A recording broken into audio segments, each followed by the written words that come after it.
All right, hard yarners. We are proudly brought to you by alltradescover.com.au.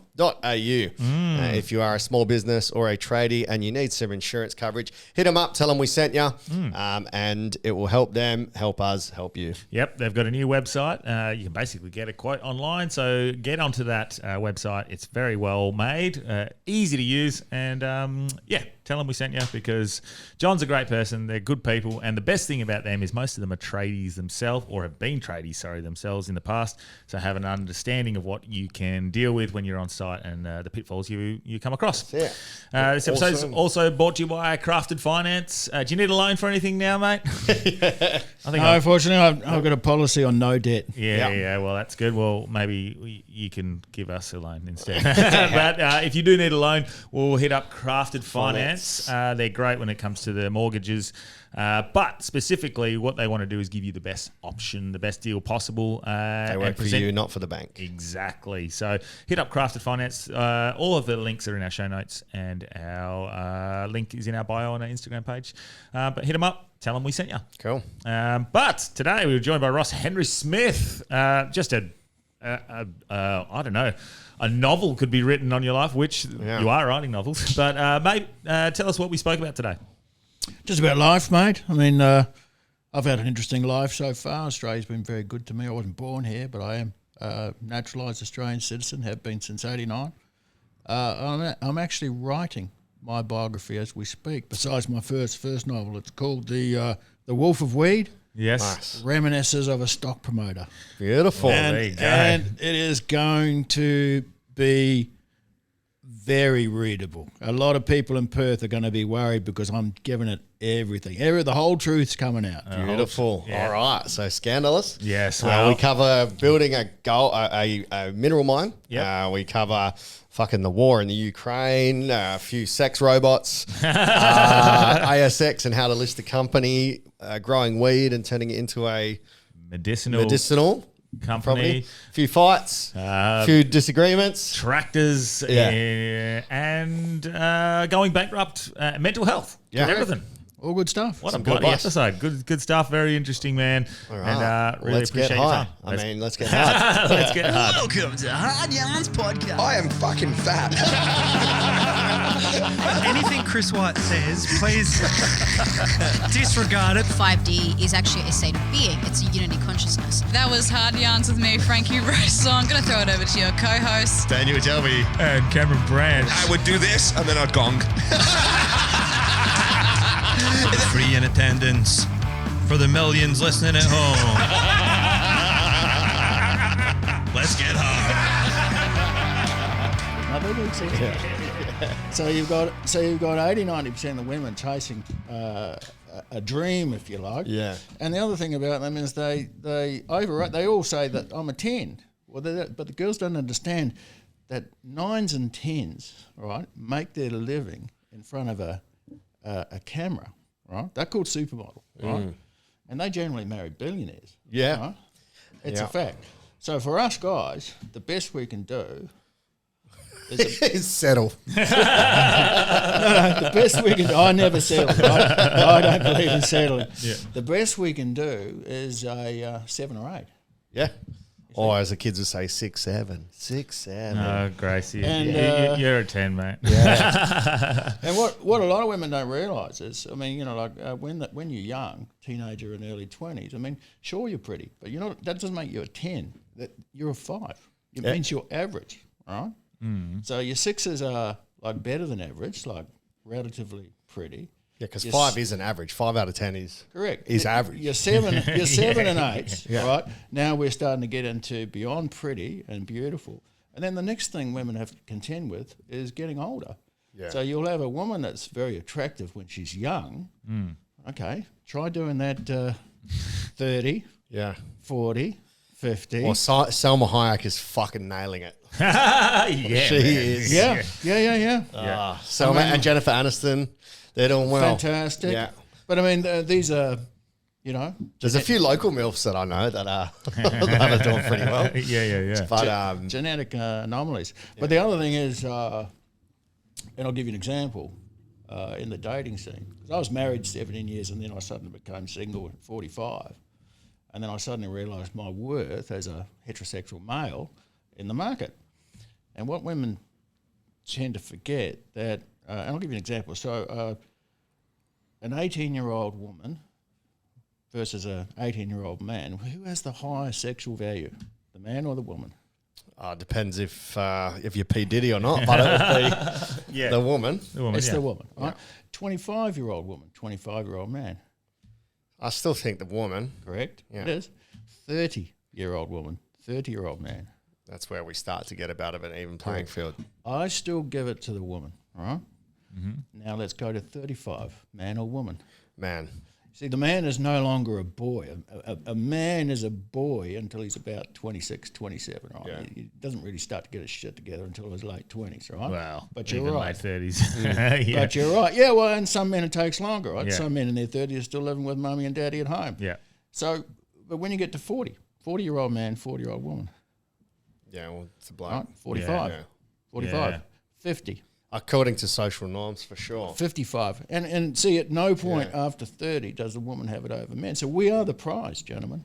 Right now. At the moment, yeah. You I read a listening? stat the other day that was Yeah. 38 is a male at maturity and 32 is a woman at maturity, like mental maturity. So we've just reached our maturity. Just. How old are you guys? 38. Both 38. Yeah. Yeah. Wow, 38. God. What's your advice for your 38-year-old self in terms of Oh, that's a good question. not just women, business or life? Or Well, 38, so it was the early 2000s. I was living in Dalkeith. I had a Porsche in the garage. The wife drove an S-Class Mercedes. And I'd floated my first mining company 2 years previously. fuck, we're lagging here, eh? yeah. And I'd founded Australia's first ADSL broadband company. I was dealing with a small technology company out of Silicon Valley at the time that was only 8 years old. You might have heard of them. They were called Cisco Systems. Yeah, I've seen them around. So I met John Chambers in their campus in Silicon Valley. So, so that's what I was doing at 38. Right. How did Well, you... have you rented out a studio in North Perth? So what's the go with getting a mining company at 38? How do you even... Yeah. How does that happen? Yeah, interesting story. So I was born in New Zealand in the 1960s, 63 to be perfectly honest. Left home and school at 16 because I hated my home life. I had an extremely violent, abusive, alcoholic father. You ever see the movie Once Were Warriors? Yeah. My dad made Jake Must look like bloody a kindergarten guy. Yeah, you know, right, like, okay. Yeah.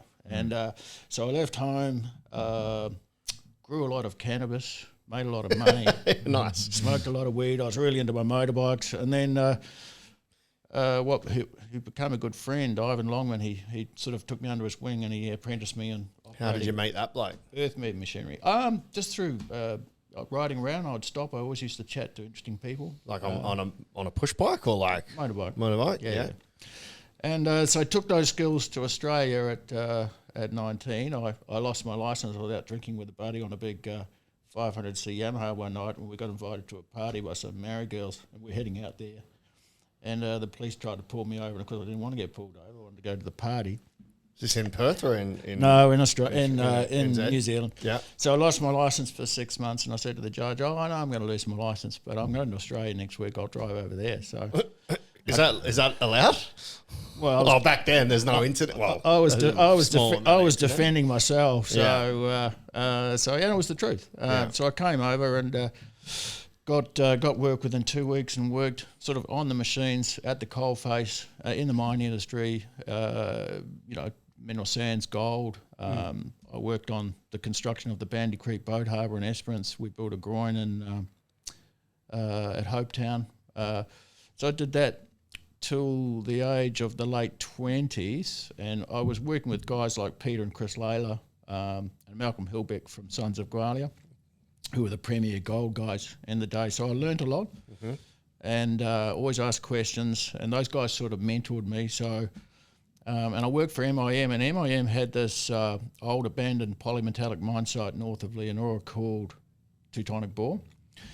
And so I was 29 at the time, and one of the things that the Gwalia guys taught me, that the way to find a mine, and there's actually an old saying, is the best place to find gold is in the shadow of the head frame. Shadow of the what? Head frame. The head frame. Head frame. So you've got a head frame for an underground gold mine. Yep. Right. Guess where you're going to find more gold? Right, where they didn't look. Correct. Yeah. So I took that philosophy and I actually acquired for $150,000 the old abandoned Teutonic Bore mine. So you just been saving up. Yeah. I've been making money, mainly in real estate. You know, I've always made good money in real estate. I was married at the time as well. You know, had a young family. So these days, you know. Where were you investing, in Perth or? Yeah. So I bought my first home with my first wife up in the Perth Hills. So rather than dragging her and the kids around the mine industry like a lot of guys did, I based my family there, and I was the one that did all the driving. So you're like a pioneer of fly in, fly out. Yeah, well, mate, back in those days, it was drive in, drive out. Yeah, you know, seriously. How far away was the mine site? The furthest was Plutonic, which is 11-hour drive from Perth. Fuck, yeah, you know, right. Big So, drive. yeah. So I used to have a swag with me, and whenever I used to get too tired, I'd just pull over, drive out into the bush, throw the swag Like down, a and go modern to day sleep. waltzing Matilda. Yeah. Looking for gold instead of Yeah. sheep. Yeah. Well, actually, as a Kiwi, who knows? But Yeah, that's true. I was in New Zealand a while ago, right, and I saw this farmer, you know, shagging a sheep, right, and I went up to him and I said, mate, do you share them? Yeah. And he goes, there's a paddock full of them. Find your own. got to shear them first. Oh, classic. I became a citizen in '89 here in Australia. So do you adopt? Well, you can play both sides. I had the operation. You can only just see the lobotomy scar. So. But yeah, so you invested in Perth, and then you saved enough money to buy an abandoned. What was the name of it? Plutonic. No, it was called Teutonic. Teutonic. So, yeah, German name. So, and part of the package was I got 25 kilometres of strike, so along. You know, so that, and from what I read and understood, that these volcanic massive sulfide ore bodies, it was polymetallic, so it was very rich in copper, zinc, and silver. They never appear only once. There's always more. So, but at the time, because I was an absolute no one here in Perth, it took me 3-4 years to list that company on the stock exchange. So, Well, how did you? This is pretty interesting because like you've bought an abandoned gold site. yes, or no, copper, zinc, silver. Okay, so no gold. No. So how do you know that there's that stuff in the ground as a what are you 28?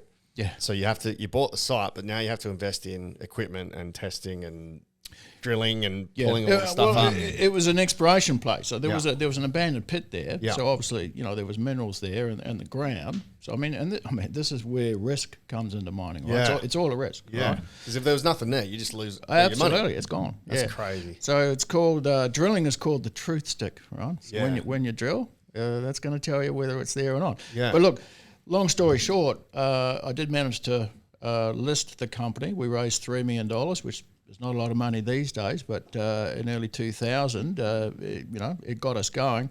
And 2 years later, we put a drill hole through the Jaguar deposit. So I was right.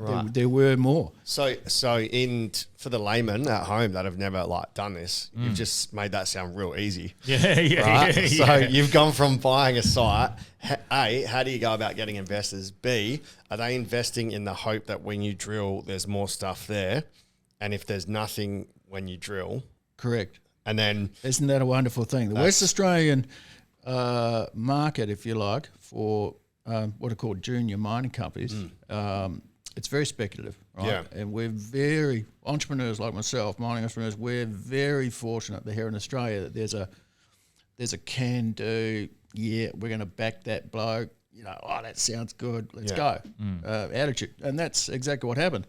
So the people that backed me, ultimately that company, believe it or not, this was a company that was founded on my kitchen table. yeah, That company got bought out by Independence Group for $532 million in 2000. So I founded it, I floated it in 2000, right? I bought the company in 97.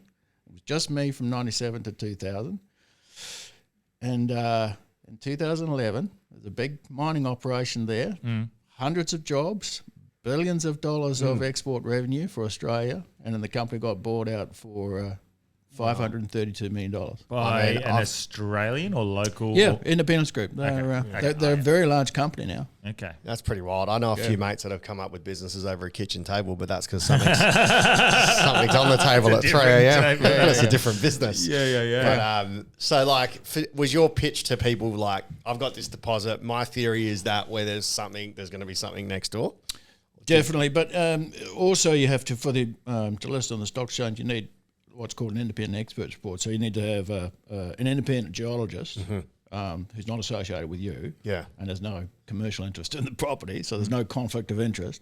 And they put together a document that basically says there's a very good chance that there's something there if we spend this money and we do this amount of drilling. And how do they employ a geologist and all the rest? Yeah. Because how much? Yeah, because they want independent, obviously. Yeah, well, that's what you would hope for. Yeah. But with all these penny stocks and spec stocks, our studio guy, our number one co-host, Wolfie, he's a stockbroker. He was a stockbroker and a day trader, and like he would be shifting insane amounts of money through the share market, and it was always the speculative ones that you either get fucked over or lucky on, because you have to know someone. How often did you see that occurring where... That is so true. Yeah. You know, look, most of these junior mining companies are what I call lifestyle companies, right? So the guys, it's a lifestyle because the guys behind it, I mean, they get, paid $250,000 plus a year. They turn up to the office maybe 6 hours a day. They take their 6 weeks annual leave and they don't do a lot of work. Yeah. They never physically go out and do it because it's not their money, so they pay other people to do the work. So your costs are through the roof. To actually have a junior listed company on the stock exchange these days, it's $1 million a year in costs. You've got your ASX fees, you've got an annual audit, you've got quarterly reports, legal reports. That's so interesting. It all adds up. Yeah. And how often would you say, well, back then, I guess, there's always corruption, but like, how often would you see people getting a independent person coming in that they knew and they were just on the take as well? Quite common. Yeah. Quite common. There's one particular geo. I won't name him, but his initials are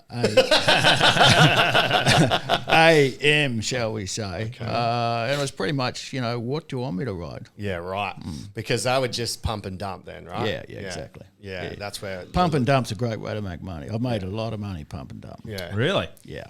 You just need to be in the know. That's why it's like, fuck, if you're investing in shares, you either got to know something before it's happening or just fucking... Yeah, my advice, if anyone, the layman wants to invest in shares, stick to the top 20. Yeah. BHP, Rio Tinto, National Australia Bank.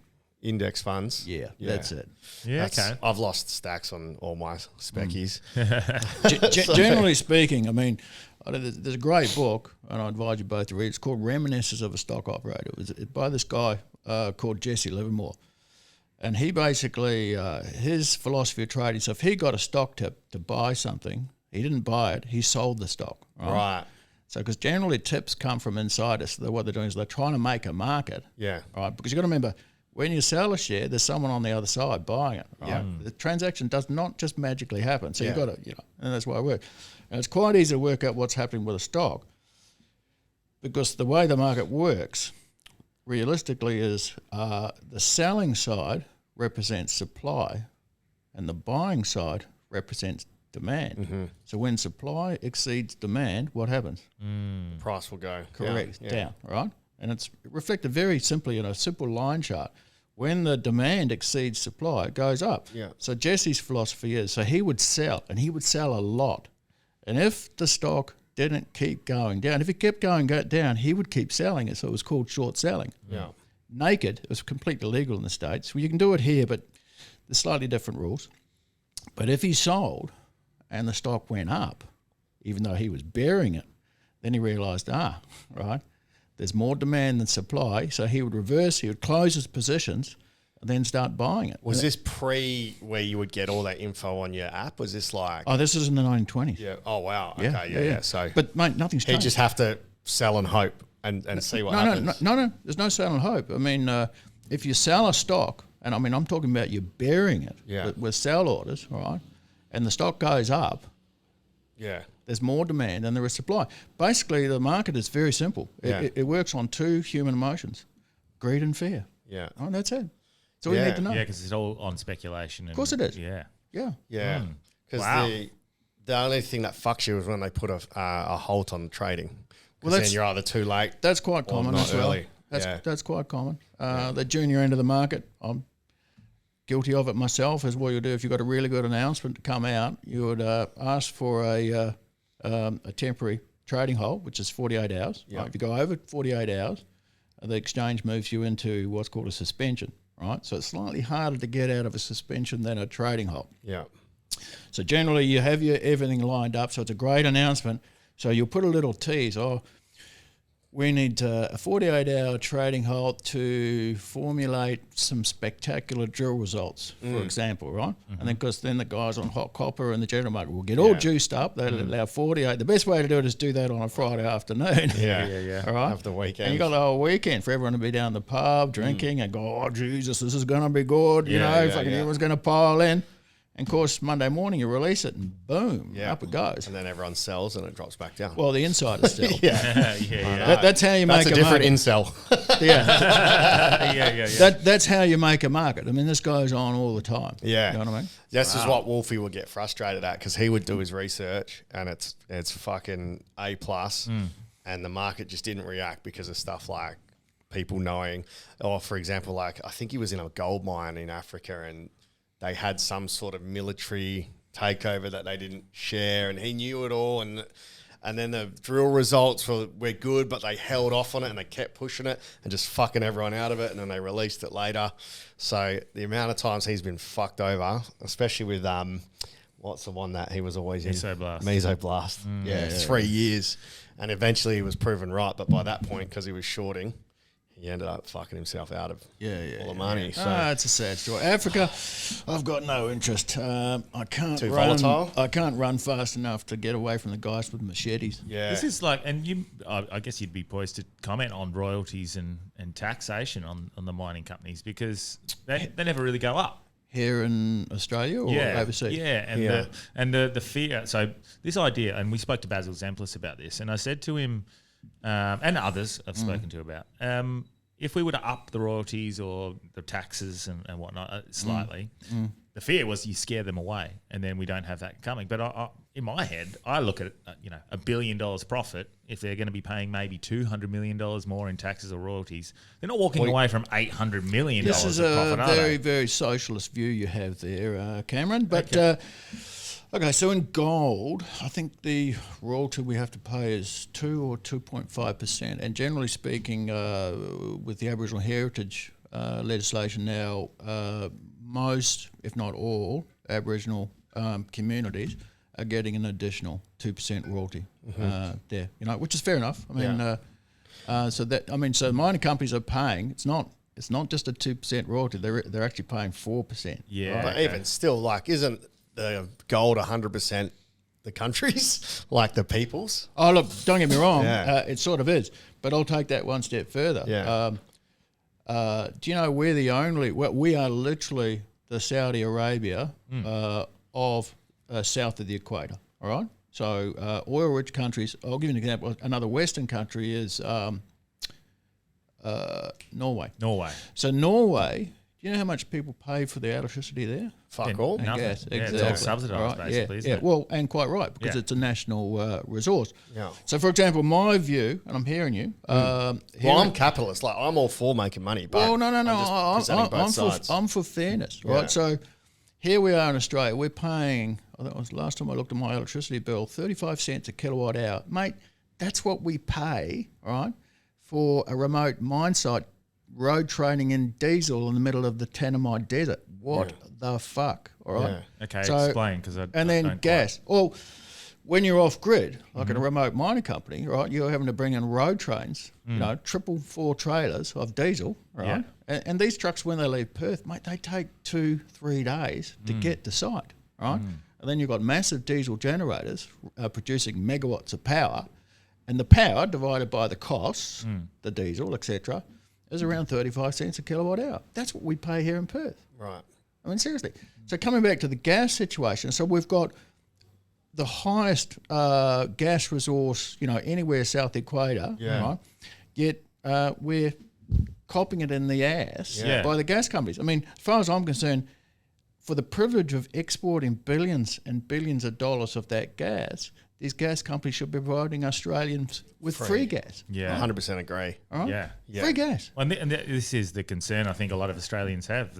We see what happens with Norway, and I think they've upped theirs to like a 70% or something, quite high. And basically, that means that all their cost of living comes down because they're not really having to. They've got an extraordinary pay for good it, yeah. standard of living. Look, Australia, we're a country of like 26, 27 million people. We're extraordinarily wealthy in terms of natural resources. Yet we've got the majority of people struggling. Yeah. Mm. Something doesn't add up there. I mean, Punter's politics is always on about that. Punter's politics is the amount of resources we get. We shouldn't be paying for our electricity, our gas. We should be looked after. Yeah. Correct. Quite a lot better. And then why all these foreign gas companies are, they're not paying in barely or probably more tax we're paying than some of these. Us individually. Yeah. Well, you're right, because it's not hard. So, for example, if a foreign country owns a gas field, what you do is, because it's common, you run a subsidiary company here in Australia, right? So you end up putting all the costs on the subsidiary. You sell your gas for just above what it costs you, right? And then you sell that gas to the parent company, and that parent company in the country of origin makes all the money. Yeah. That goes on all the time, but the crazy. politicians don't talk about it. No one talks about it, but that's the truth. Is it because it's just so ingrained, and if it changes, there's so much money involved that puts people's lives at risk? Not risk. It's all, if the Australian government's all about jobs and capital investment. I mean, despite the fact that we've been raped, right, those same companies are still investing billions and billions of dollars into the Australian economy. And once again, see, our problem here in Australia is because we've got such a small population, right, historically we've had limited access to capital, but the greatest Prime Minister Australia ever had, Paul Keating, changed that when he was under Bob Hawke as the Treasurer, when he introduced the superannuation guarantee levy, right? See, now we've got basically what's become a sovereign investment fund. We now have more money saved that our friends that are running the superannuation companies, it's too much money to invest even in the Australian market. They have to invest globally now. Is that because they're forced to give us money for super, and that means that people are creating more individual wealth and they're taking that and investing outside of Australia? Is that what you mean? Well, no. I mean, obviously with 12%, so contribution by your employer, Yeah. I mean, this is essentially savings, isn't it? Yeah, you can't forced spend savings. it. Yeah, it's forced savings. So the money is given to, so-called professionals to manage it. And that money's got to go somewhere. I mean, so they generally would put it in the stock market or property, blah, blah, blah. Yeah. But, so that's how it works. Yeah. And the thing that's quite ironic about it all is this net zero targets that the government are trying to work towards. Complete bullshit. Yeah, and what they're at the same time, like whether or not they want to believe in climate change or not, we don't have to talk about that. The fact is they believe in this climate change and want to work towards net zero. Yet those same resources, those same minerals, those same gases they're selling off to India and China, who are putting those same minerals and resources and carbon emissions into the same atmosphere at a fucking Exponential rate. An exponent. It's way more than Australia would use it's it. ridiculous amounts times larger than what we put into the It's all atmosphere. bullshit. So, be consistent. Like, either just say we're going net zero and we're not selling it to anyone as well, which would be fucking. That's Mate, going to be.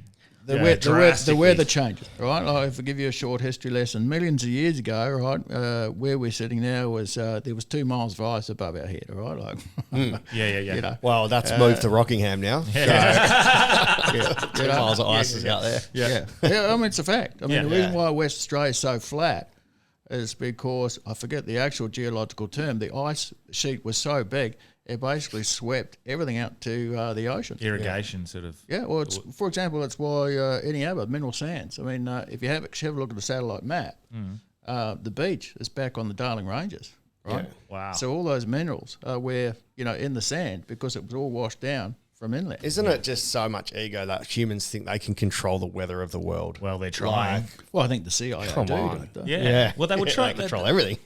For years, we've called it chemtrails, and it's been called a conspiracy Cloud theory. seeding. Now they're saying, we've just been doing cloud seeding and weather modification since the 1940s, but we didn't want to concern you, so you were Nothing to right. see here. Nothing to see here. Yeah, It's crazy, but people still think you're crazy when you say Well, that. there is a difference between contrails, chemtrails, and what they're actually doing with the cloud seeding. But the fact is, they were doing weather manipulation, and modification, and They did that recently in Dubai, didn't they? yes, The cloud setting. and it fucked up. oh, yeah. Really? What happened? They had a huge Big flood. Big floods. Really? Fucked In them up. Dubai, in the desert. It worked. It worked. It worked too good. Well, that's what I heard was the cause of the big, that massive storm that hit America. Well, that's recently. the where conspiracy comes into it. But if they're using this for in plain sight and actually telling us about it, what are they using as weaponized things against other countries? Yeah.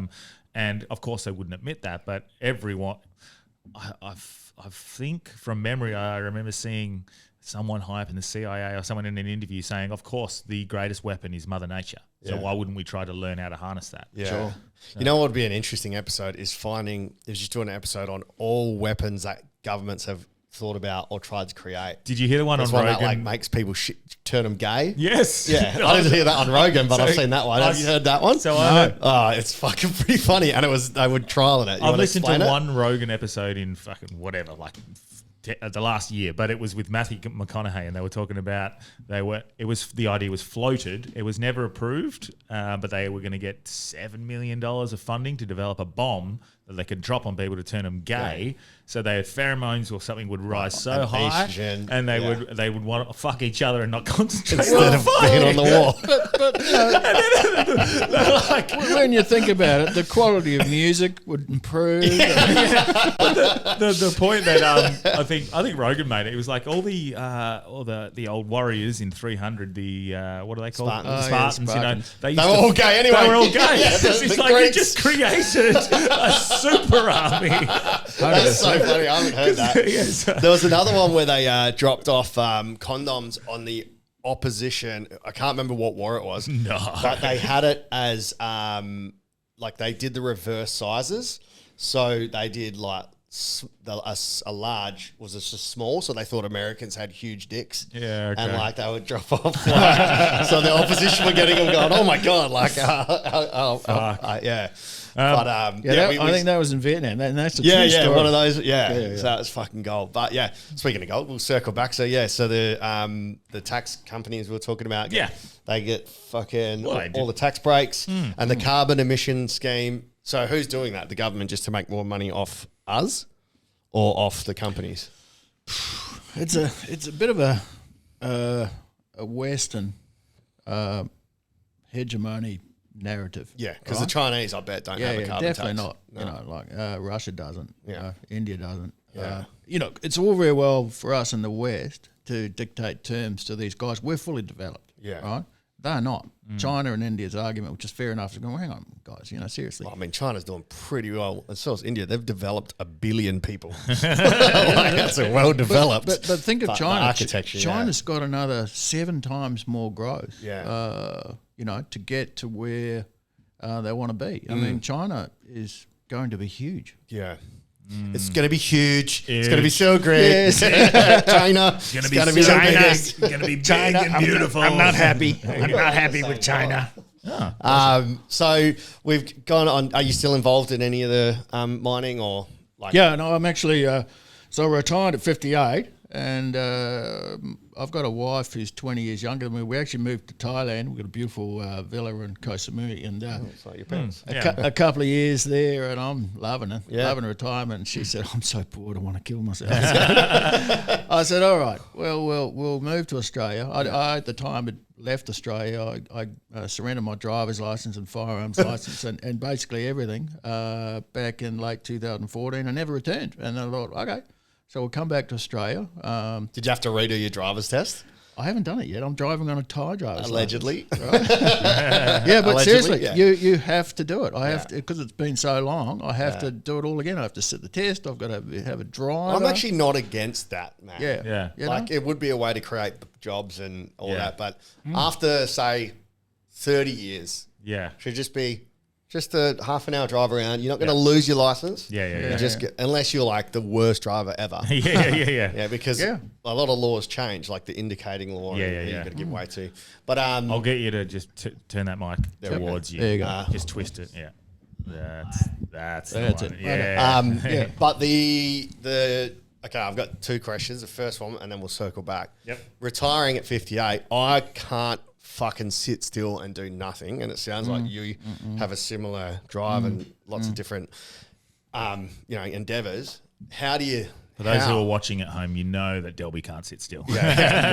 So how do you go from doing so much to doing? Well, I'm not going to assume you're doing nothing, but just retiring. And have you still got like interests that you sort of will invest in, or do you mean retire as in like from official positions? I suppose retire from day to day work. Yeah. So what I did is I like intellectual exercises, so I threw myself into Cryptic crosswords.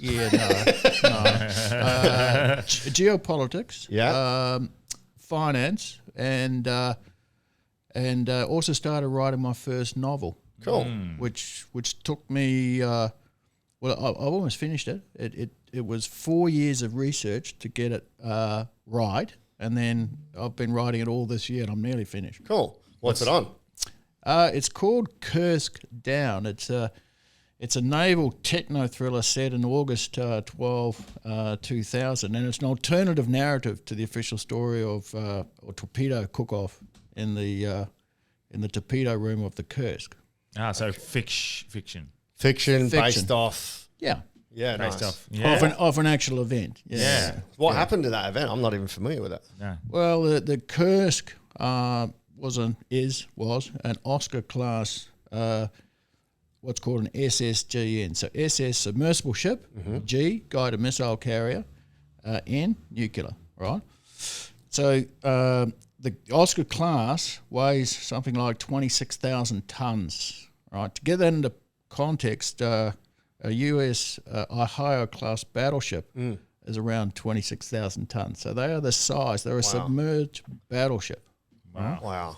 And they're carrier killers. So they have what's called P700 Granite, and 24 of them on canted, sloped launch tubes. And they get within range of an American aircraft carrier, and then they launch all 24 of these supersonic ship killer. From underneath the ocean, or they float up? No, under the surface. That's probably the shit we're seeing coming in and out of the ocean. Look at the UFOs. And, wow. and so what happens is one of the 24, it flies well above the ocean, so it can get a radar lock on the carrier, and the other 23 fly low. So it's designed for survivability. Ultimately, the Americans will shoot down the majority of them, but we only need one shipwreck to get through, and these are nuclear capable, and bye-bye. Yeah. Is that where there was that, it was, I don't know if it was the Cold War or not, but there was a Russian dude who didn't follow orders because it wasn't confirmed, and it ended up being a fake threat, but he was told to press the button in the submarine? That wasn't the Kursk. No, okay. No. Yeah. Because that fucking freaks me out. One dude was like, no, I'm not going to do it. Yeah. And saved half the world. Yeah. Wow. Well, we came close. It's quite amazing, when you think what's happening now with, I'll give you an example. Okay, so the supreme leader in North Korea, does anyone mess with him? Yeah, not in their country, but not outside of it because he's volatile. Yeah, and he's got nuclear weapons. And right? he seems to me like just a big kid. Yeah, and he's got nuclear weapons, right, with delivery systems that can get to South Korea, right, on his border, Japan, and the American big base in Guam, all right? So just explain to me why Europe and America is poking Putin all the time when he's sitting on the largest nuclear arsenal in the world with things like delivery systems like the Orezhnik, right, which are basically ultra hypersonic delivery systems, which we have no ability to touch. Because I'm interested because recently the developments with Russia and Ukraine, Trump seems to have flipped a little bit and wants to support Ukraine, which I find that interesting because he ran on ending the war and potentially conceding ground. Yeah.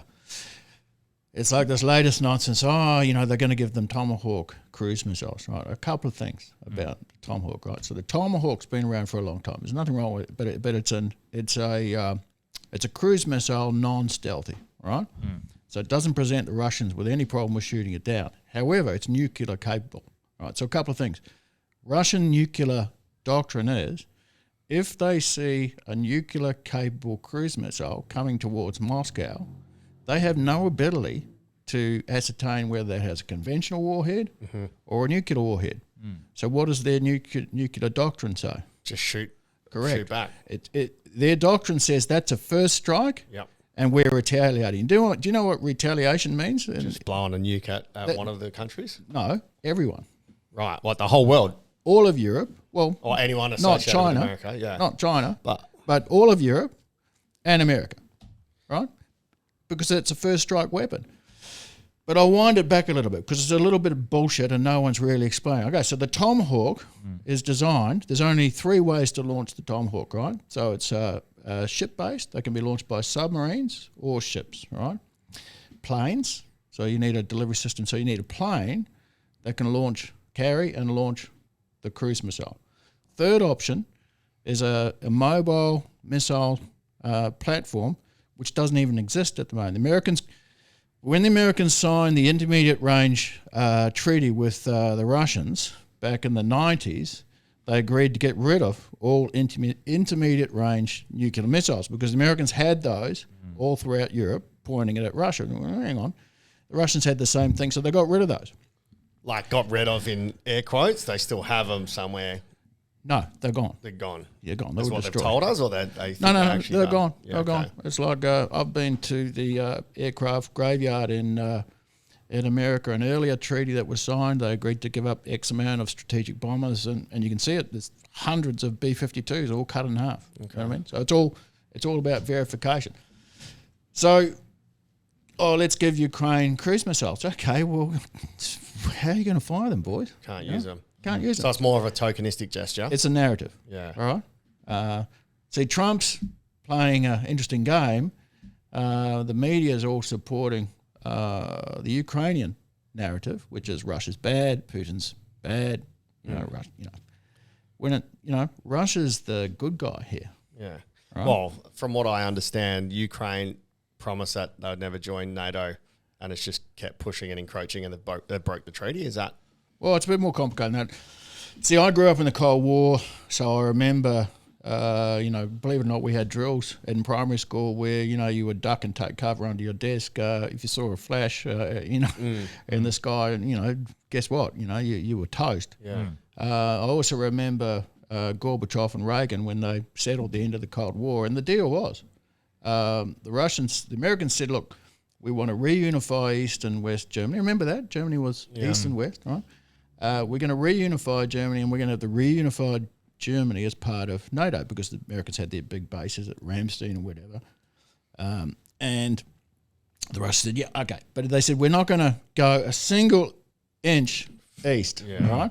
And at the same time, the Russians disbanded the Warsaw Pact. Do you remember that? The Warsaw Pact was all I don't remember it, but I'm the Warsaw Pact. So you had NATO on one side, and you had the Warsaw Pact on the other. So the Warsaw Pact was, countries like Poland, Czechoslovakia, Hungary, all the communist satellite states. All their armies were one big Soviet army, right?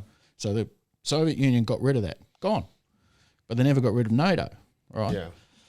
And sure, they kept encroaching. And believe it or not, in 2000, it was during Clinton's last 6 months of tenure, and he was visiting Putin in Moscow, and Putin said, why don't we join? Russia can join NATO. Yeah. And Putin said, oh, that's an interesting idea. And then the next day, obviously, Clinton got a tap by the men on his shoulder by the men in black. And it never happened. Yeah, I heard that. Yeah. It's so sad, isn't it? What a sad state of affairs that we are all human and we're just fucking battling over the same we can't share the same planet. shit. Yeah. Because what ultimately drives it? Is it just resources and one Money. country? Money, more? power, By control. individuals or by smaller groups that are outside of countries? Look, or mate, is it? there's a cartel of, I call them men in black out there Yeah. that operate, in a world that you wouldn't even know about. On behalf of the military-industrial complex. Part of, but banking as well. Banking. Right? Yeah. So, Yeah, it's kind but of look, sad. I have a very simple philosophy, and I used to live in Israel for a while, and I would have this conversation with both Arabs, Muslims, and the Jews there. I said, listen, mate, seriously, if for whatever reason, so someday, right, a large alien mothership turned up above Earth, right, and they started invading Earth, I said, are you telling me that you're not going to stand side by side to defend the human race because I don't like you because you're a Jew, or I don't like you because you're an Arab? It'd be interesting to see, though. that's It'll be what- interesting to put those principles into play. Isn't that what Reagan said? We'd soon, Ronald our Reagan. differences? Yeah, we very, very soon, when we're faced with a planetary annihilation, very soon we'd forget all of our Yeah. differences. But and then come together. that feeds into the conspiracy theorists One about world government. Yeah. Yeah. But also, like, if they have the capability to come to Earth, they're probably so advanced civilly that they're not looking for a war. They're probably coming I don't here. know. I don't know. We could have a resource that they don't have, and mate, look at it like I would If call we're it ants. a Columbus event, right? Like when Columbus arrived in the South Americas. I mean, the Aztec nation was huge. Yet when it wasn't Columbus, it was actually Cortez. I think he had 5 slaves on board his ships that had smallpox. Just put them on. Mate, within 12 months, All over. millions of people dead. Yeah. Yeah. We get some sort of alien infection. All these people would have to do is, or species would have to arrive with some sort of virus that we're incapable of processing, and we're gone. And then they'd try and make a vaccine for it. None of us would say yes. Yeah, Pfizer would make more money. Exactly. Yeah. Yeah, right. Well, I guess that's fairly interesting to me. I learned a good little bit of trivia about the East and West Berlin, East and West Germany. The wall came down because of a mistake in communication between the guy on command and a guy at a press conference. He didn't read his notes properly. Oh. And he'd been told that they were going to bring the wall down, but gradually over a period of time. And at the press conference, they said, when can we expect it? And because he hadn't really been prepped, he was just a lazy politician. He was like, immediately. So then so many people rocked up at the wall. And just started But bashing the it down. soldiers didn't know on either side. So they were either going to have to murder everyone or just let the wall down. So they just eventually... It was an amazing down. time, guys. I don't know. You once again, you guys are probably too young to Born in remember. 87, but, came down in... When it come down? 89? 89. Yeah. But remember Metallica? They did Yes. they did this huge concert in Moscow, and the Russians. Oh, I've seen that. That's the wild, Russians. isn't it? It's wild. You can see it on, and they just go fucking nuts. Estimates vary on that one, but Yeah. some people say it was either 750,000 to 1.6. Depends if you're a Democrat or a Republican. It was Or 1 point. fucking amazing. Yeah, 1.6 million is some estimate. yeah. Imagine 1.6 million Russians and That's just one nightclub in China. Yeah. mate just going. Oh, it went off, right? How would you build a sound system for 1.6 mil to hear? Now I think Rock in Rio used to have, like, down in Brazil, had something similar, nowhere near those numbers, but like 400,000-500,000. But someone died. but yeah, Oh, it's unreal. Like, Yeah. Did It you was a get to great go to any time to of be it? alive. The 80s was actually fantastic. the 80 sounds lovely. The girls all had big hair and shoulder pads, and it was just money, money, money. And you had bloody Alan Bond and Laurie Connell going fucking nuts. Well, in now this the state, girls in right? 25 have got big dicks and shoulders. Well, I can tell you an interesting story about that. So, go on, give us a story. So been in to Thailand, yeah, be careful. Thailand, yeah. so living in Thailand, right? So we got these clinics, Samui Health Care, and I just go, so men over a certain age and gentlemen, once you get over 45, you need to have your annual prostate exam, So in Thailand they do things differently. So I went in there and The women are having prostate I exams. want to have my, it's my annual prostate exam and blood work and all that. And there the nurses are really cute and they wear white uniforms and they look like proper nurses. And the nurse said, "Oh look, the doctor doesn't do those examinations. The girls and the nurses do it." Okay, no problem, all right. So I go into the cubicle and the nurse says, "Bend over," and she's got her finger in my rectum. And she said, Mr. Smith, she said, it's not uncommon for you to get erection during this. So I said, but I don't have an erection. She said, but I do. I was going to say. And then you realise both of her hands are on your shoulders. Yeah. Say what? What's in my butt? Oh, classic. So one thing we do have in common, and I think me and Del, we both invested in your past in Did you? Medican. Yeah. Yes. Yeah. Why, maybe. Medican. Yeah. That was probably 8 years ago. Yeah. I reckon. Medican was it was Phytotech here in Australia. Was it or whatever? Yeah, Phytotech. Who was I in? I was in Medican.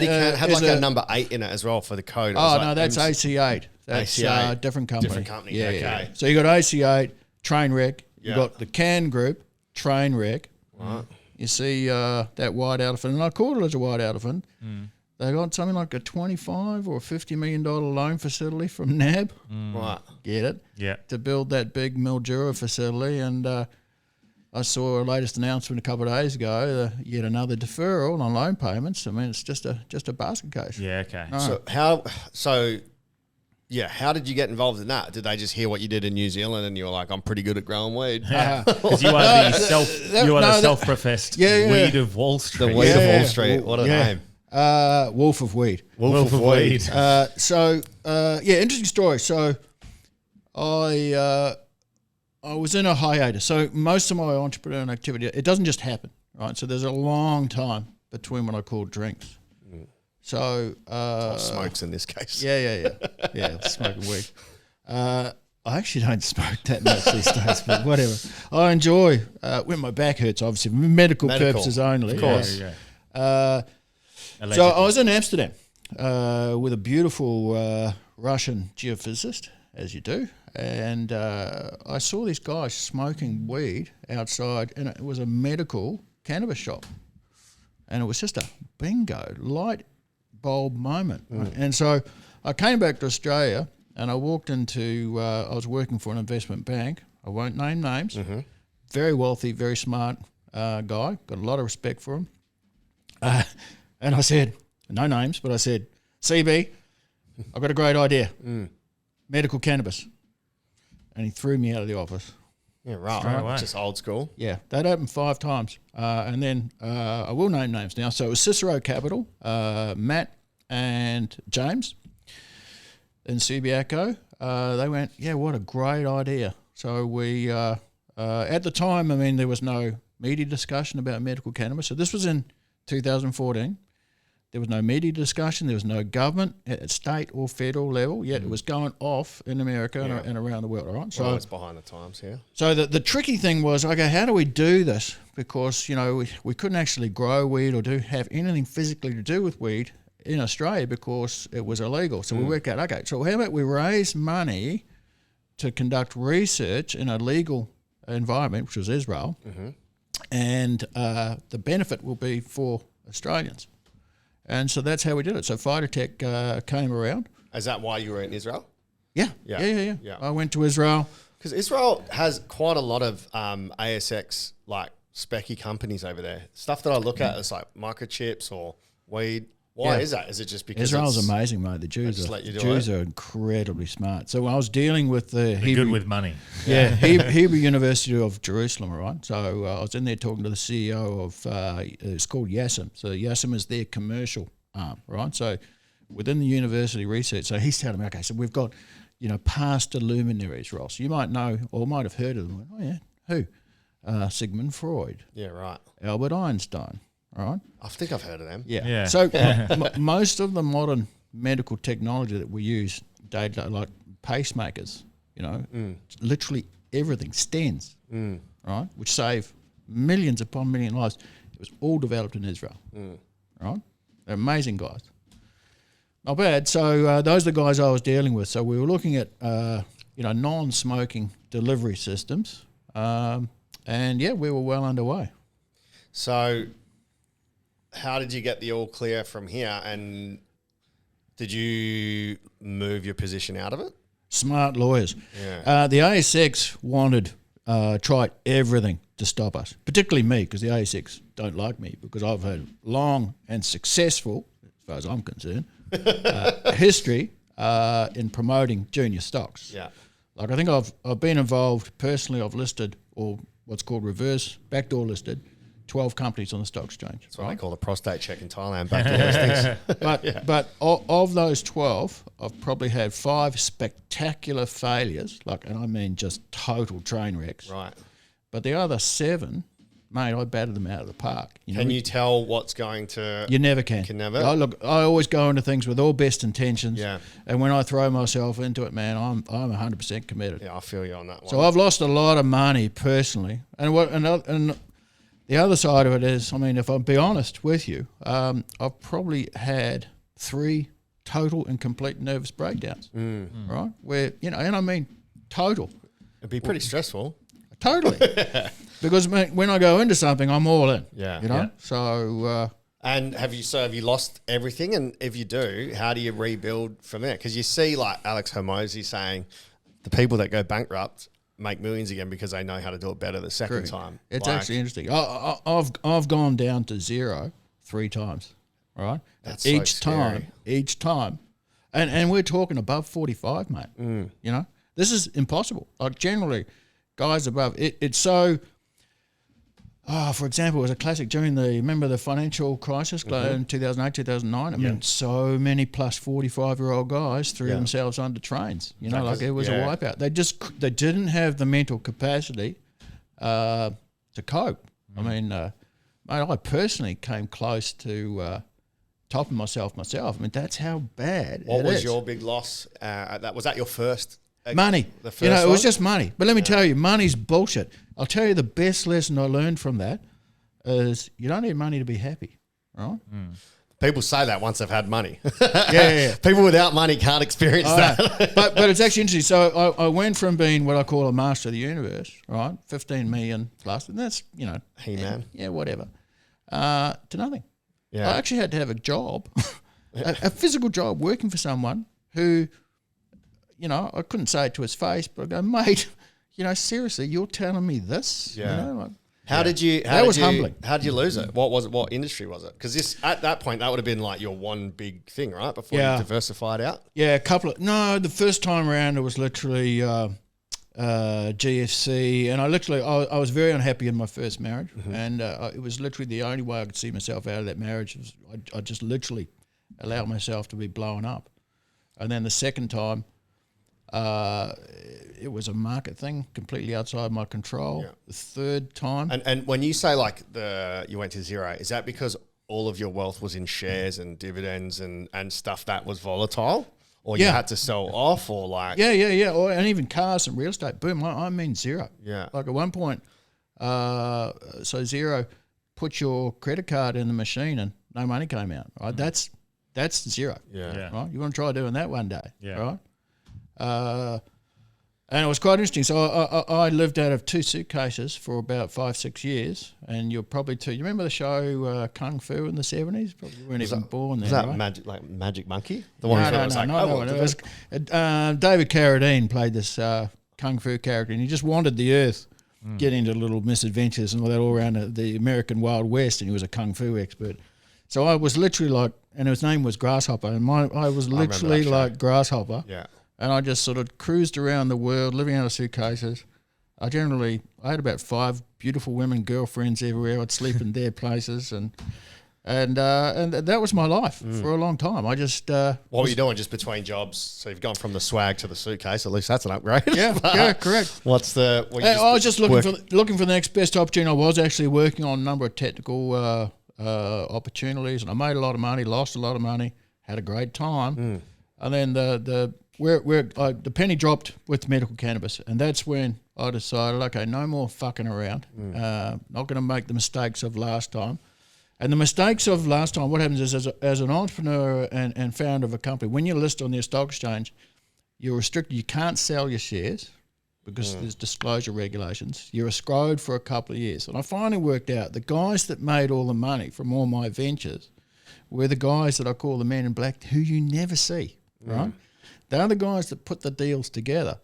So what I did, I switched. So I not only did officially the first medical cannabis company, I did the second and third as well.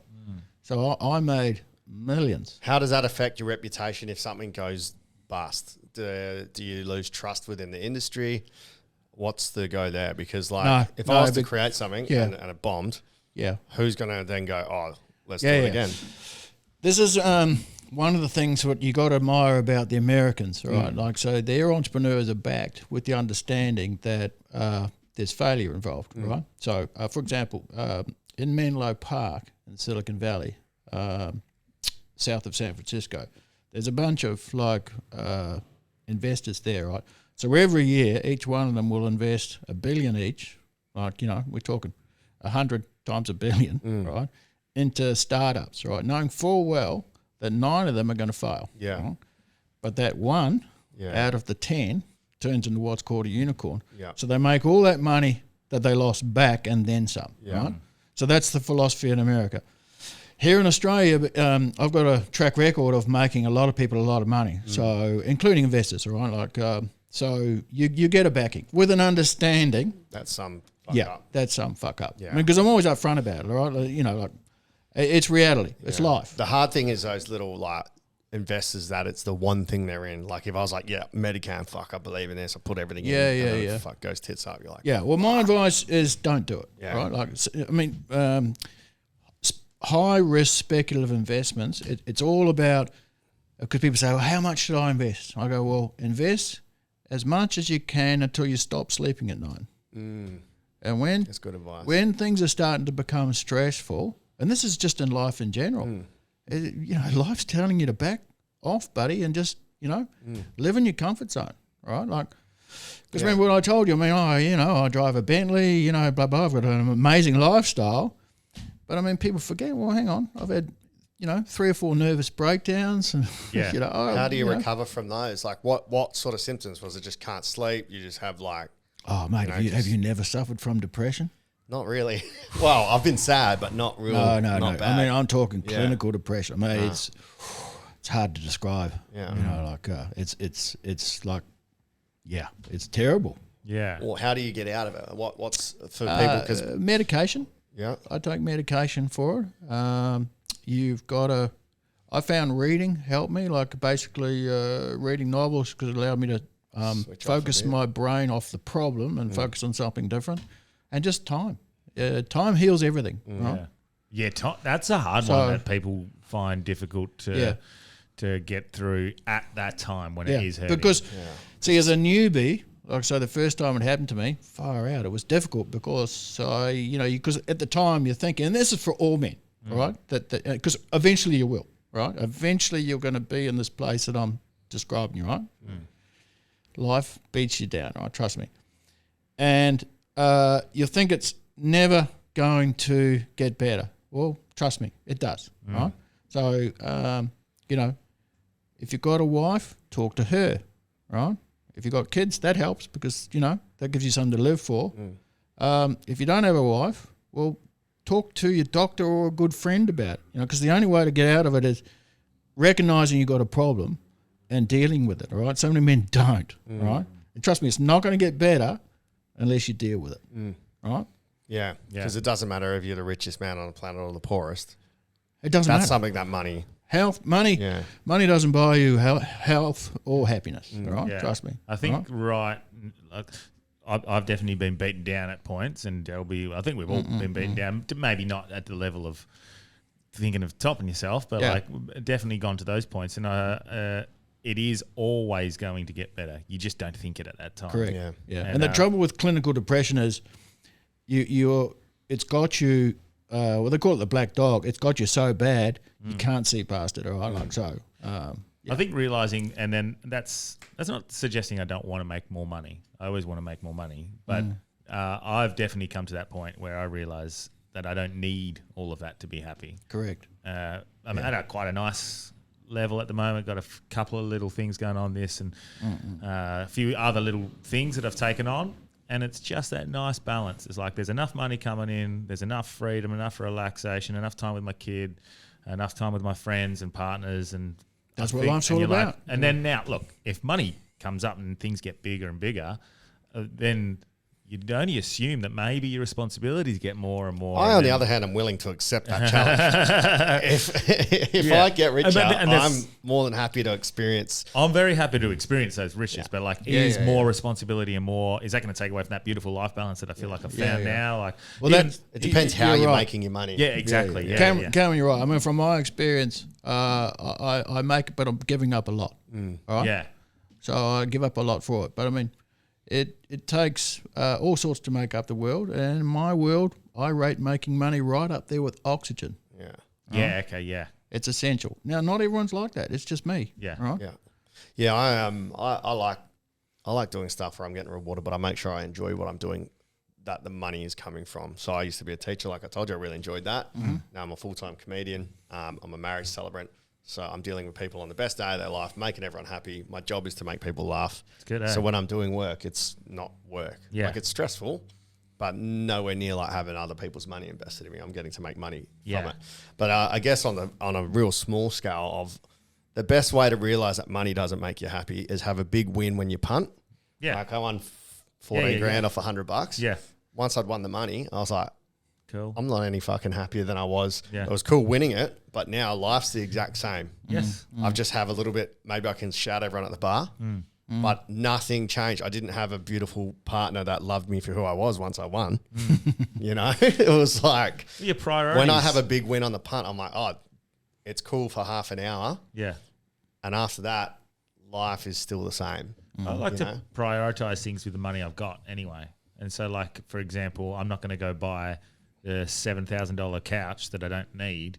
I'd rather spend that $7,000 on a wonderful holiday with some friends and family and an experience. I love travel myself. Yeah, so that might be mine, but for someone else, they might go, well, I like fine art and I'm going to fill my house with fine art or whatever it is. That's what your priority is. That's the great thing about the world. Everyone's different. Yeah, you know? yeah. I don't judge. Yeah. You know? But, you know, still, someone wants to invest over Yeah, here if you and want to give us invest some in the good money podcast, sponsor. more than happy to make more money. But no, that I think it's finding that nice happy balance for what's working for you at the time, because everything changes. Especially and Delby often does this. Like, he'll say something that he thinks I should do, and at that time, I don't want to do it, or it's not what I need at that time. But then 3 years down the track, I'll be like, I'm going to do this, and he'll be like, yeah, I told you that 3 years ago. And I'm like, it's not necessarily that was right or wrong when he told me. It's just that's not what I wanted right then and there. So or needed. Same with him, or same with anyone, yourself included. I think the horse to water, but exactly. You'll get there when you want to get there, and when it's right, because we do change. We do. You're like if that person 5 years ago that I was offered something today differently, I might say yes or no. Like it's just. Well, there's a major change in men at 45. It's a fact, right?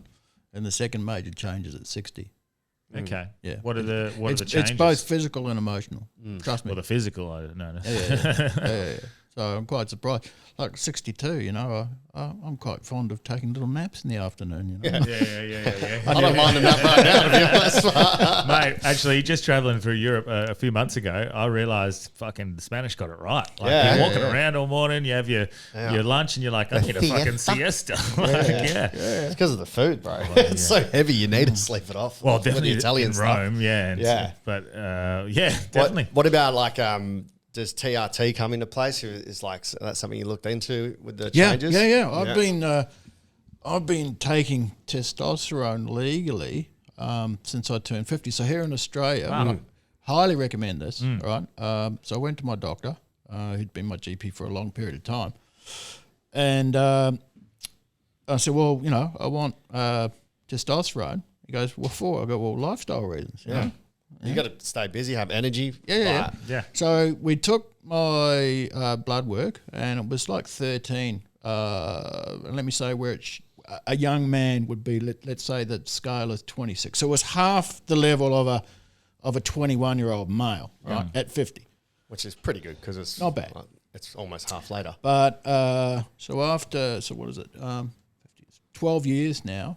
I had my full blood work. So doctors are a little bit hesitant to give it to men plus 50 because if you have any sort of prostate problem, it's going to accelerate that big time. Right. I'm genetically blessed in that It's not an issue for me. Yeah. When my prostate's tiny and no issues. And I've had all my blood work done. I've got, the 26th level for the average young Australian male. Mine's at 46. Yeah, right. Wow, it's nearly matching the age. It's coming up. So the benefits for an older gentleman, shall we say, is you got more energy. Yeah. You sleep better. Remember how you used to sleep when you were a teenager? Yeah. You sleep like that. Wow. Right? You wake up and you're instantly alert and you are onto it. You can focus and you've got just a general better feeling about life. Yeah.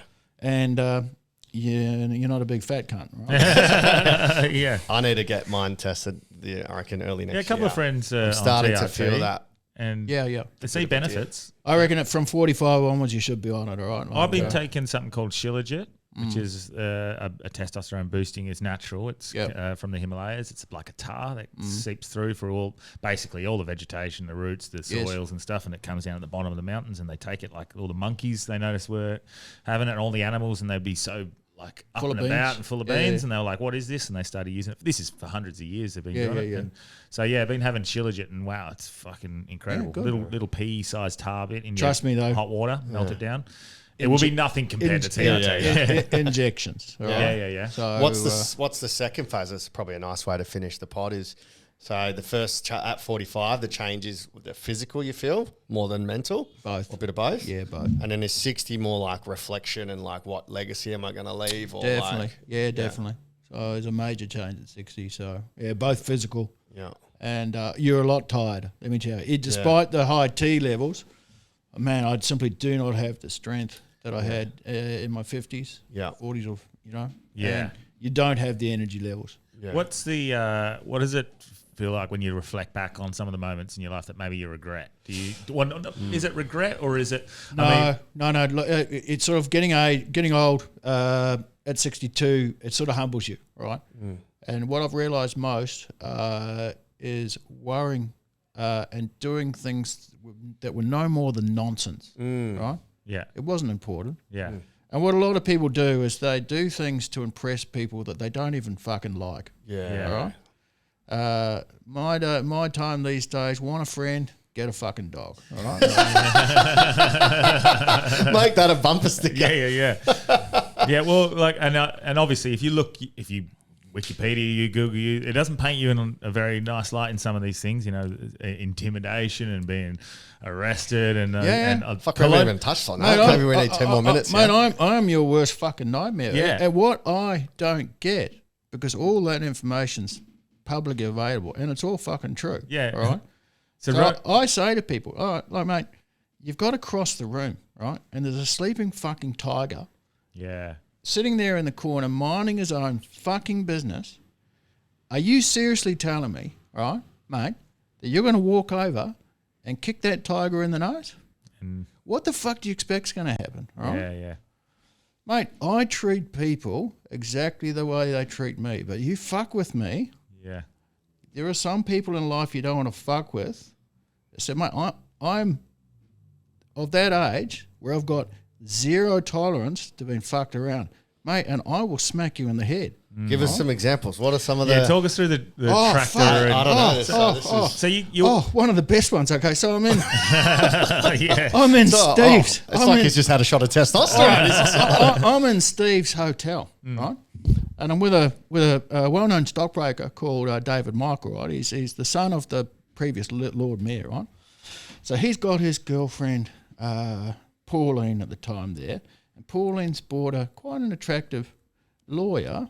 I forget her bloody name now. Maria. Anyway, so Maria's taken a bit of a shining to me because, like, my philosophy on Friday nights when I was single, you know how you're casual Friday? I worked out pretty quickly that when you go out to the pub, like, remember the print room and stuff like that? Yeah. The girls were all just done up to the fucking nines, fucking glamour. And I thought, fuck yeah, okay. So I used to, like, just wear my best Italian suit, and I would generally walk outside, and because I also noticed they smoked cigarettes as well. So what I would do, I'd go out without a lighter and walk up to the prettiest girl and say, have you got a light? Yeah, and that was your in. And that was your in. Yeah. That's how you get a spark between you. Yeah, exactly. So we're at this pub, and there were 5 young guys, probably a little bit younger than you big guys, because, Perth guys are big. Yeah. That's because most of them are mouldy. And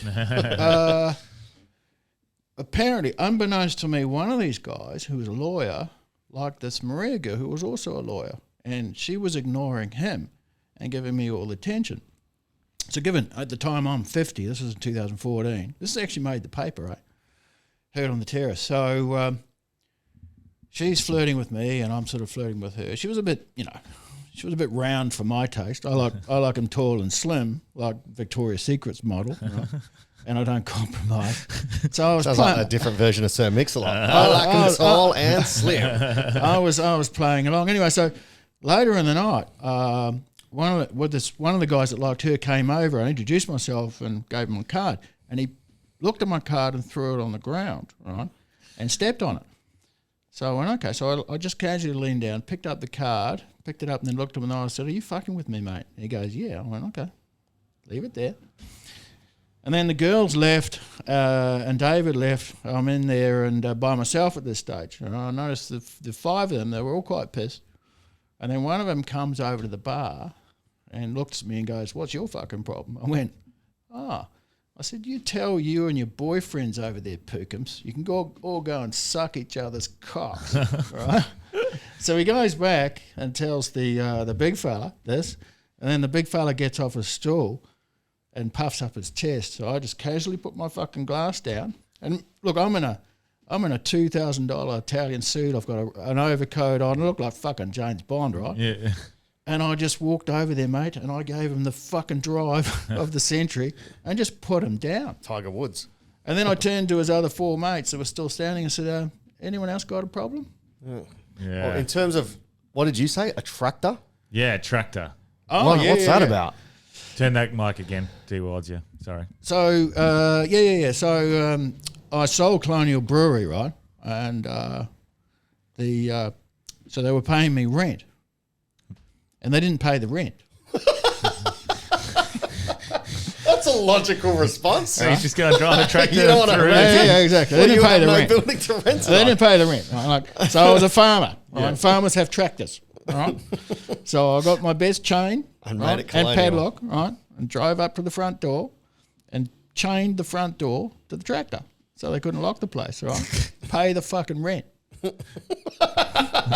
How far overdue were they? Like quite a bit? Quite a bit. Yeah, right. Yeah. And it was your building or their building? It's on my property. Yeah. So Colonial. Ah, And talk us I through. mean, that feels... Yeah. Well, Colonial Fair. Brewery.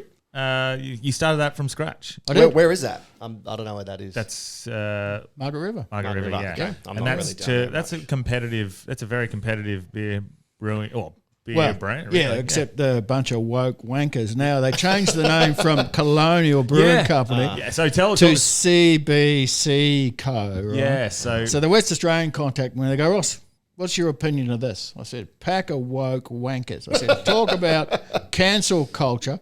I said, "Mate, he says, it's colonial, Aboriginal history." I said, no, I'll tell you what, all right?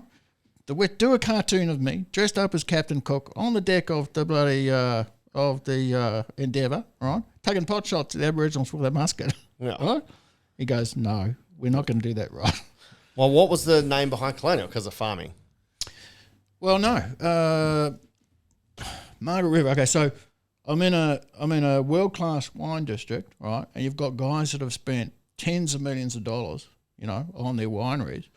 I'm a new kid on the block, so I wanted a name that suggested age and history, like we've been around forever. yeah. And that's what it was about. Yeah, right. Colonial Brewing Company, right? Yeah. And now, so what, you ripped the doors off? No, I didn't rip the doors off. You're going Yeah, to. I chained. No, I just simply chained the doors to the Until- tractor. Right? That's the law of it. That's the law of attractoring. Nice. Well, we got full circle. All And these stories are true, mate, including the one about the alien abduction and getting anally probed. that's the prostate check in Thailand, isn't it? I haven't heard that you're talking shit there, obviously. Yeah. Because I don't doubt anything you say Wikipedia, yeah. anymore now. There's a lot of stuff written about me. There's all sorts of people have an opinion about me, but they've never actually met me before. Yeah. Right? Well, I was very interested because I was like, Yeah, I had no idea what to expect. I was texting you while I was over in Bali, and it But was, I've got a special function on one of my 5 Rolexes, right? I'll just pick that up. Yeah. It's called a give a fuckometer, right? So generally people's opinions, which are like arseholes, right? When someone expresses an opinion about me, I tap it. And you know what? It always registered fucking zero. Yeah. What? Because I feel old at the moment. I'm feeling old, but I've come up with my own theories. In 2 years' time, I'm going to look back at my age now and go, "Fuck, I wasn't old. I wish I did." 40. Fuck, still a kid. Yeah. That's so. For most of our listeners, are sort of men between 20 and 50. 24 to 44 is and our quite a lot major. of women listeners now. But Yes, a lot. for the blokes, sorry, ladies, or however you identify, what would your advice be to the 25-year-old you, the 35-year-old you? Okay. I'll explain this. So life is actually a pyramid, all right? So you've got the base of the pyramid, all right? So you were born. Can you remember the moment you were born? Yeah. Now, some people claim they can, Terrence Howard. You are not going to remember the moment you die, right? So therefore, you shouldn't worry about it. So all you've got is everything in between, right? So there's a base where when you're born, there's a long period where you're not an adult and you need care from your parents, right? So let's say that takes you up to 20. So between 20 and 30, that is the youth of your adulthood, right? Coming up the pyramid between 30 and 40, which is where you guys are now, that's the middle age of your youth, all right? 40 to 50, that is the old age of your youth. And when you hit the apex, which is 50, that is the apex, right? Now you're coming down the slope. So 50 to 60 is the youth of your old age, right? It's actually not a bad age. You should have your shit together by the time you're 50. Hope so, yeah. Fuck. Where I am now, 60 to 70 is the middle age of my old age, and then you move into 70 to 80. Now, do you know what's going to happen after that? Fuck all. You're going to fucking die, right? There's 2 options. You're either going to die or you're going to end up back at the base where someone looking after you. where you need full-time care, right? Now, fortunately, I'm of the philosophy and where we're at in the world now that we're only a couple of years away from having fully autonomous, AI-driven robotic assistants in the home, right? Me personally, I'm going to go for the young Elizabeth Hurley model. Yeah. Not what she looks like now, but when she was, 20s. Well, I She's don't still know doing if all right. Oh, fucking. She's still doing all right. She's still doing very well. But yeah, carry on. Yeah, but she looked much better in her 20s. Complete in probably a variety of outfits, nurses and French maid and high heels and, whole 9 yards. And she will be my carer. I said to my wife, who's much younger than me, 20 years younger than me, I don't expect you to be my carer. Yeah. All right? Yeah. And if it gets really, really bad, I plan to take a trip to Alaska by myself with a big knife and pick a fight with a grizzly bear. That'd be a pretty gangster way to go out. And I'm going to film it. I want to go out like Tristan did on Legends of the Fall. I'll go out like a fucking man. All right. Yeah. So it's pretty good to think of life as a pyramid. I like that analogy. That's great. No, that's a ripper. Perfect. Very, very interesting life. Very Thanks, guys. interesting Yeah. story. It was an Thanks for honour the and a chat. privilege for you to meet me. yeah. Thanks for the advice. That's been great. Anything to plug? Yeah. Do you have any business ventures or anything that you need people to know about? No. No, my life is pretty private these days. Yeah. I've got the balance sheet. I am doing a number of things. I've got the balance sheet of a listed company, but I'm not listed anymore. Well, I value my privacy. Yeah. Nice. Well, I'm going to plug. What day is it? So I got shows tonight, so this won't be out. I'll put it out. I'll put it Mate, out I'll tomorrow come morning. and see your Okay. show. I'll I mean, be at Planet Royale tonight, or last night, tonight, if this is the Thursday, Rockingham. Then back next week. Then I'll be in Melbourne next week. So if you're in Melbourne Friday the 17th, I'll be doing... what day is it today? Today's Wednesday. I thought so. Is it? Yeah. Hump day. Yeah. Day. October 17th, Morris House, Teacher Comedy Night, and I'll be hosting Sunday Singles at the Comics Lounge on the Sunday, and Saturday I'll be freestyling Are at there actually Oktoberfest. singles there? Yeah, it's all. Single hottie babes or what? Yeah. Wow. Any with daddy issues? Any with daddy issues? A lot. I love Well, those. you want to go? You want to go fly over to Melbourne? Branchy, what do you got? The pug? Oh, fuck, I don't know. Something, probably some shows. I'm at True Grit this weekend if you're down there. I'm at MC. Aside from that, nothing. And we'll just shout out the Grim Reapers Tension premiere. I think it's sold out for Whitey, but yeah, that's this weekend. Hey, Yeah. yeah, Cool. yeah. Spewing, we can't be there because we're actually in it. Yeah. So, but yeah, mate, well done, Whitey. Awesome that you got this done. All right. All right, Thanks. Root.